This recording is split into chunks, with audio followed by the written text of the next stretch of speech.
Hocalar kitabını açar, başını Bismillah ile.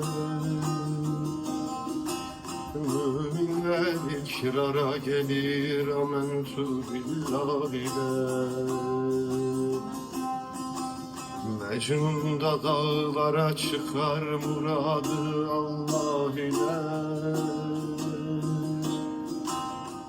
Hiç ona soran oldu mu, arada Leyla nedir? Mecnun da dağlara çıkar, muradı Allah ile.